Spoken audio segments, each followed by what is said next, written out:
When I was a kid, the disaster we worried about most was a nuclear war. That's why we had a barrel like this down in our basement filled with cans of food and water. When the nuclear attack came, we were supposed to go downstairs, hunker down, and eat out of that barrel. Today, the greatest risk of global catastrophe doesn't look like this.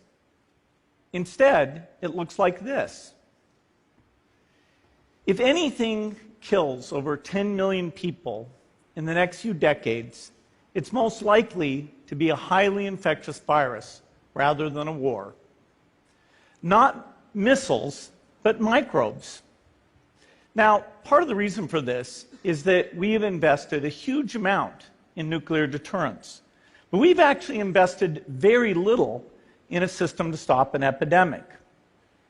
We're not ready for the next epidemic. Let's look at Ebola. I'm sure all of you read about it in the newspaper. Lots of tough challenges. I followed it carefully through the case analysis tools we use to track polio eradication. And as you look at what went on, the problem wasn't that there was a system that didn't work well enough. The problem was that we didn't have a system at all. In fact, there are some pretty obvious key missing pieces. We didn't have a group of epidemiologists ready to go who would have gone, seen what the disease was, see how far it had spread. The case reports came in on paper. It was very delayed before they were put online, and they were extremely inaccurate. We didn't have a medical team ready to go. We didn't have a way of preparing people. Now, Médecins Sans Frontières did a great job orchestrating volunteers, but even so, we were far slower than we should have been getting the thousands of workers into these countries. And a large epidemic would require us to have hundreds of thousands of workers. There was no one there to look at treatment approaches, no one to look at the diagnostics, no one to figure out what tools should be used. As an example, we could have taken the blood of survivors, processed it, and put that plasma back in people to protect them. But that was never tried. So there was a lot that was missing, and these things are really a global failure. The WHO is funded to monitor epidemics, but not to do these things I talked about. Now in the movies, it's quite different. There's a group of handsome epidemiologists ready to go. They move in, they save the day, but that's just pure Hollywood. The failure to prepare could allow the next epidemic to be dramatically more devastating than Ebola. Let's look at the progression of Ebola over this year. About 10,000 people died, and nearly all were in the 3 West African countries. There's 3 reasons why it didn't spread more. The first is there was a lot of heroic work by the health workers. They found the people and they prevented more infections. The second is the nature of the virus. Ebola does not spread through the air. And by the time you're contagious, most people are so sick that they're bedridden. Third, it didn't get into many urban areas, and that was just luck.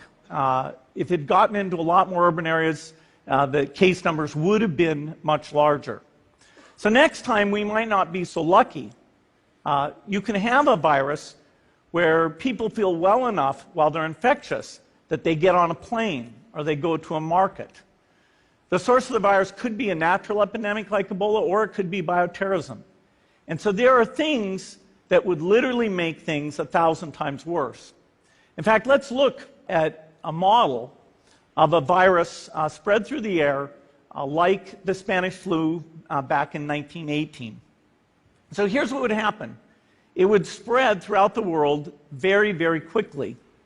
And you can see there's over 30 million people die from that epidemic. So this is a serious problem. We should be concerned. But in fact, we can build a really good response system. We have the benefits of all the science and technology that we talk about here. We've got cell phones to get information from the public and get information out to them. We have satellite maps where we can see where people are and where they're moving. We have advances in biology that should dramatically change the turnaround time to look at a pathogen and be able to make drugs and vaccines that fit for that pathogen. So we can have tools, but those tools need to be put into an overall global health system, and we need preparedness. The best lessons, I think, on how to get prepared are, again, what we do for war. For soldiers, we have full-time waiting to go. We have reserves that can scale us up to large numbers. NATO has a mobile unit that can deploy very rapidly. NATO does a lot of war games to check, are people well trained? Do they understand about fuel and logistics and the same radio frequencies? So they are absolutely ready to go. So those are the kinds of things we need to deal with an epidemic. What are the key pieces? First is we need strong health systems in poor countries. That's where mothers can give birth safely, kids can get all their vaccines, but also where we'll see the outbreak very early on. We need a medical reserve corps. Lots of people who've got the training and background who are ready to go with the expertise. And then we need to pair those medical people with the military, taking advantage of the military's ability to move fast, do logistics, and secure areas. We need to do simulations, germ games, not war games, so that we see where the holes are. The last time a germ game was done in the United States was back in 2001, and it didn't go so well. So far, the score is germs 1, people 0. Finally, we need lots of advanced R&D in areas of vaccines and diagnostics. There are some big breakthroughs, like adeno-associated virus, that could work very, very quickly. Now, I don't have an exact budget for what this would cost, but I'm quite sure it's very modest compared to the potential harm. The World Bank estimates that if we have a worldwide flu epidemic, global wealth will go down by over $3 trillion, and we'd have millions and millions of deaths. These investments offer significant benefits beyond just being ready for the epidemic.